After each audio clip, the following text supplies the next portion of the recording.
8:35. 8:35. ADN. Bueno, vamos ahora al análisis de lo que está pasando en Estados Unidos. Directamente estamos en línea ya con el ex canciller Juan Gabriel Valdés para que nos comente acerca de estas horas que son tremendamente inciertas. Juan Gabriel, ¿qué tal? Buenos días. Muy buenos días, Mirna y Mauricio. ¿Qué tal, Juan Gabriel?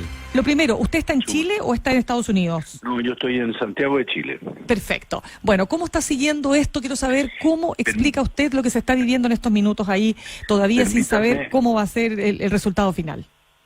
Permítanme que diga una palabra sobre Nissim Charim, que era un hombre extraordinario, a quien me tocó conocer muy bien, y no puedo dejar de olvidar nuestras conversaciones y lo que él hizo durante el periodo de la dictadura militar por apoyar la Vicaría de la Solidaridad, por apoyar todo el trabajo en defensa de derechos humanos. Lo recuerdo muy bien en la parroquia universitaria durante noches enteras, así que me produce una profunda pena la noticia que ustedes acaban de dar.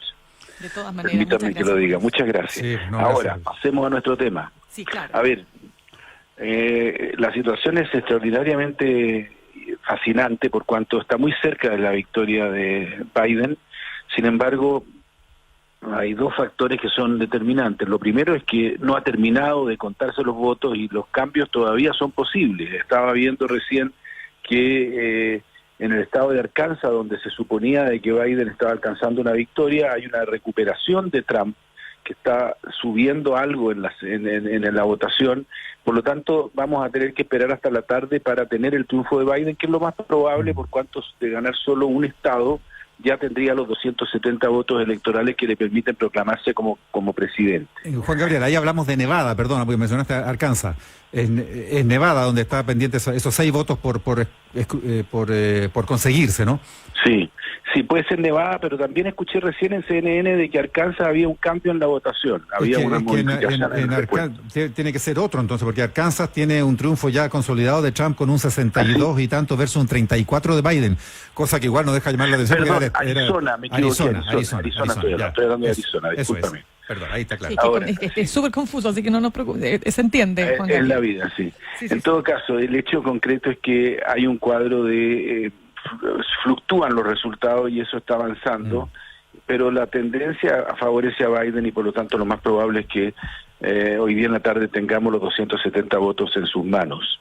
Ya. Sin embargo, Juan Gabriel, lo que está también ahí puesto en escena son todas las decisiones judiciales que se están tomando, o más bien todas las amenazas, ¿no es cierto?, de judicializar esta elección para, digamos, desconocer los resultados sobre la base de lo que ha dicho Trump, de que hay mucho fraude a partir de los votos por correo. ¿Qué podría o qué escenario podría generar esto? Es un escenario muy dañino para la democracia norteamericana, porque efectivamente esto ha sido construido. Es decir, Trump ha venido desde hace un tiempo amenazando con denunciar un fraude que estaría siendo fraguado en su contra. Este fraude está basado en el voto por correo, que es un voto perfectamente corriente y normal en las elecciones norteamericanas, del cual él mismo ha hecho uso desde Florida. Por lo tanto, ha habido una planificación de una especie de track 2, de doble track, para que en el caso de perder la elección él pueda recurrir al proceso judicial. Y el proceso judicial está sin duda también puesto en cuestión por la manera como Trump ha tratado la elección de miembros de la Corte Suprema. Más allá de las virtudes o defectos de la persona que fue elegida recientemente como miembro de la Corte, es evidente que esta señora que fue elegida hace algunos días atrás, 9 días antes de la elección, fue proclamada prácticamente en la Casa Blanca en un acto que parecía electoral, con lo cual la imagen de politización de la Corte Suprema se aumenta y la visión de que existe un poder conservador que va a poder definir una elección en la Corte Suprema a favor de Trump está plantada en la imaginación hoy día de millones de norteamericanos, lo que es muy peligroso desde el punto de vista institucional y del desarrollo democrático del país. Juan Gabriel, te escuché justamente decir hace un par de días, cuando estábamos todavía con la elección un poco en curso, o en la previa, no me acuerdo bien, que tú nunca habías creído que ibas a llegar a decir algo así como que temías por la estabilidad o el futuro de la democracia en Estados Unidos. Más o menos así lo recuerdo que te lo escuché. Ahora, ¿cómo explicar, primero que todo, mantienes transcurridas estas horas, este par de días post-elección, esa impresión y ese temor ¿Y por qué? ¿Y cómo visualizas que podría realmente entrar en esa fase de riesgo la democracia norteamericana? ¿Se reduciría a lo que algunos ven como desórdenes, una alteración de la paz social, violencia incluso, o realmente aquí corre peligro la democracia de Estados Unidos? A ver, tenemos las típicas contradicciones que se producen en estos casos, porque efectivamente la participación electoral de los norteamericanos muestra su voluntad fuerte de participar de mantener un cuadro democrático para resolver los procesos eleccionarios y para resolver el curso de su política. No deja de ser extraordinario que Biden haya recibido 70 millones de votos, pero también es preocupante que Trump haya recibido casi la mitad, por cuanto hay ahí un tipo de discurso y un tipo de práctica política que ha ido erosionando las normas no escritas de la democracia y que ha ido generando un descrédito de lo que es el sistema institucional norteamericano, y eso sin duda que amenaza el curso democrático del país. Yo tengo que decir algo biográfico mío respecto del tema de por qué dije eso. A mí me tocó vivir muy intensamente Watergate. Yo era estudiante en Estados Unidos y seguí apasionadamente por televisión lo que fue la caída de Nixon.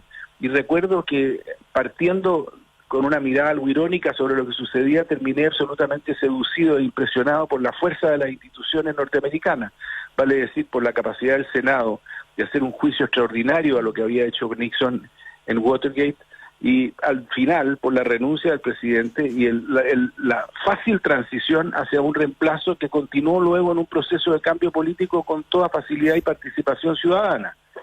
Hoy día el cuadro es completamente distinto, vale decir, hoy día el Congreso lleva bloqueado por lo menos 2 gobiernos, republicanos no dejan gobernar a demócratas y demócratas a republicanos, el prestigio del Congreso ha caído enormemente, es evidente que la Corte Suprema se está politizando de una manera muy rápida y por lo tanto la percepción que los norteamericanos tienen de la Corte Suprema no es la misma que tenían antes. Hay un cuadro en el cual el presidente es una persona que amenaza, insulta, y genera todo tipo de conflictos que en definitiva tienden a transformar la democracia en un juego violento, y al mismo tiempo surgen grupos armados y sectores de primacía blanca, y el tema del racismo se impone ya no como una falla estructural que hay que tratar y que hay que intentar disminuir, sino que como la característica de un grupo de gente en Estados Unidos que parece crecer en vez de disminuir el número.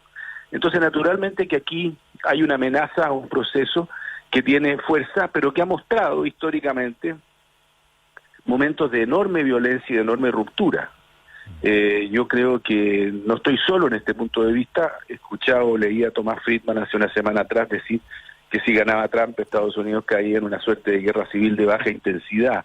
Yo no creo que se pueda llegar tan lejos, pero efectivamente es cierto de que hay un cuadro de mucha peligrosidad, porque, y yo lo he escuchado de amigos míos en Estados Unidos ayer y antes de ayer, gente que dice, es desgraciado decir que 40% del país no se asusta ante un candidato protofascista, y por lo tanto tiende a apoyarlo, y eso sin duda que es preocupante. Es que eso es lo que quería solamente para puntualizar ahí, Juan Gabriel. Conversamos a esta hora con Juan Gabriel Valdés, ex canciller y ex embajador de Chile en Estados Unidos. Es que me interesa mucho entender cómo, porque mucha gente dice, pero ¿cómo después de 4 años sigue concitando tal nivel de adhesión? ¿Cuál es la clave para esa adhesión? ¿Qué es lo que hace que el candidato Donald Trump siga teniendo tantos seguidores? Es una respuesta muy compleja, pero yo voy a animarme a entrar en un terreno que creo que es el terreno fructífero para entender. Es el fenómeno y el impacto de la globalización en los Estados Unidos y en la transformación de un partido y del otro. El Partido Demócrata, que era el partido de los trabajadores norteamericanos y que era el partido de aquellos que perdían en el capitalismo norteamericano, que era el partido que estaba contra Wall Street y en contra de la plutocracia a favor del trabajador de overol azul, ese partido perdió de una manera muy directa el apoyo de los más humildes o de los más pobres en el proceso de globalización, y pasó a ser un partido visto como el partido al revés de la tecnología moderna que permitía que las industrias norteamericanas se cerraran y partieran millones de puestos de trabajo a China o a México. El impacto de eso no es desdeñable, vale decir, ahí hay un grupo de gente que pierde completamente la fe en la posibilidad de transformación que estaba prometiendo el Partido Demócrata y tiende a refugiarse en lo reaccionario, vale decir, tiende a buscar la protección de alguien fuerte. es una historia conocida por lo demás. Esto ha ocurrido en Europa en los 30 y en otras partes más recientemente. Vale decir, el líder populista, el líder nacional populista que significa Trump, aparece en escena y le otorga protección a ese grupo que se siente abandonado por su partido y que encuentra paradojalmente en el partido de los plutócratas, que era el Partido Republicano, la protección, porque el Partido Republicano está a favor de los blancos, está a favor del mundo que pierde en el sector rural, está en contra de China y en contra del acuerdo de libre comercio con México, etcétera. El Partido Republicano se da una vuelta en el aire, deja de atrás todas sus creencias sobre la libertad de comercio y la libertad de globalizar el mundo, y tenemos un cuadro en el cual, en vez de optar por lo más progresista de los demócratas, que podría haber sido Bernie Sanders, ese mundo social adhiere a Trump. Y hay una palabra allí que es muy crítica, es dolorosa de decir, pero es el racismo, que es un fenómeno estructural en el cual agrega al fenómeno de la globalización, que ya mencioné, el ingreso de millones de inmigrantes que vienen de América Latina, y también el hecho que el mundo afroamericano recupera una fuerza muy grande en la sociedad norteamericana. Por lo tanto, hay un cuadro complejo de polarización en el cual sectores que deberían haber estado históricamente con los demócratas se refugian en este mundo reaccionario y apelan a Trump como su salvador. Repito, no es la primera vez que ocurre en la historia, y eso es lo peligroso que tiene el proceso. Y justamente a raíz de eso, Juan Gabriel, cae la siguiente pregunta, porque ese tipo de fenómenos uno intuye que se producen, con todas las diferencias del caso, en un Reino Unido, en países europeos donde prosperan algunos populismos de extrema derecha, o en Brasil, y en una de esas acá. Entonces, cuando uno piensa que en Chile, de un año a esta parte, también hemos estado hablando de riesgos de quiebres de democracia, de soluciones muy terminales, en fin, y ahora estamos embarcados en un proceso constituyente, ¿hay alertas que mirar en Estados Unidos que a ti te hagan sentido que haya que aplicar en Chile? No me cabe la menor duda. O sea, creo que en primer lugar hay que mirar el cambio, es decir, hay que mirar la transformación de masas sociales que estaban en un cuadro de progresismo y que veían en Clinton o veían alrededor de ese mundo un proceso de transformación de su vida y de mayor modernización y tecnologización, y que de pronto se dan vuelta en el aire y caen en una postura absolutamente contraria a la que estaban defendiendo. Eso hay que verlo, porque efectivamente las movilizaciones tienen turnos y cambian de color de pronto en la historia, y eso es algo que yo creo que hay que mirar bien de cerca. Ahora, evidentemente que hay que proteger las reglas de la democracia y sobre todo las reglas no escritas de la democracia. Cuando se pierde completamente el respeto por los adversarios, cuando se comienza en un cuadro de descalificación radical antes del diálogo, cuando se piensa de que posturas nacionalistas o posturas radicales, porque sí, tienden a consolidar el proceso democrático y tienden a hacer más democracia, no se hace más democracia, se hace menos democracia y se generan problemas muy serios en el funcionamiento de las instituciones. Al final eso nunca termina a favor de los más necesitados o de los más débiles, sino que termina en manos de quienes tienen más fuerza. Y eso es un riesgo enorme de lo que está salvando Biden a Estados Unidos. Pero Biden no va a resolver por sí solo la crisis. La crisis entra en otro terreno con Biden que naturalmente puede modificarse positivamente o puede agudizarse. Eso queda por verse. Y en ese contexto, Juan Gabriel Valdés, ¿qué tan inserto estás en lo personal de la discusión chilena o en el vínculo con tu partido socialista o en la perspectiva de optar, por ejemplo, a algún cargo de elección popular, partiendo, por ejemplo, por el de constituyente? Bueno, no lo he dejado de pensar y creo que algunos piensan que yo podría hacer un aporte, pero es evidente también que hay muchas personas que piensan que la gente de mi generación no debe estar en esta vuelta, sino que hay que ceder el cargo, hay que ceder el espacio. Es algo que estoy reflexionando. Como ustedes saben, yo he sido una persona que ha hecho la política en mi vida, la he hecho más cerca de Valdivia que de Santiago, así que es algo que estoy pensando hoy día.